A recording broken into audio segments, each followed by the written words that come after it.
Does the president matter?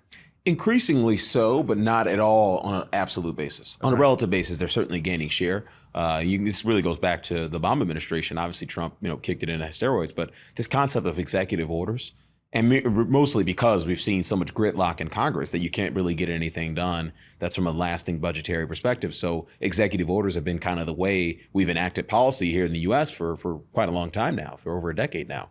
And so we're seeing Biden with the most recent executive order, banning investment into Chinese industries, high-tech industries as well. I think we're going to continue to see more of that in the context of this, hyper gridlocked, DC economy.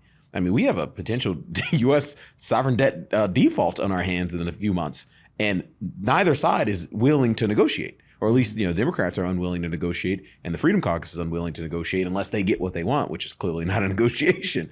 And so to me, I think, does the president matter? Yes. Do they really matter in terms of asset markets? Probably not.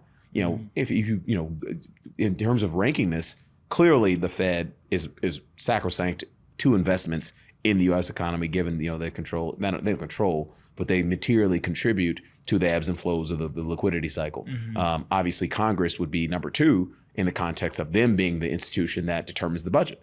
They're the ones that determine the size of the budget deficit, the timing of payments, all this stuff, where the money is getting allocated in the economy, the redistribution or lack thereof in the economy. And so I think, those two institutions, and for a long time, they're going to matter a lot more than the president. But the president matters as much as it has in my career, as much as it has today. Or today, it matters as much as it has ever in my career.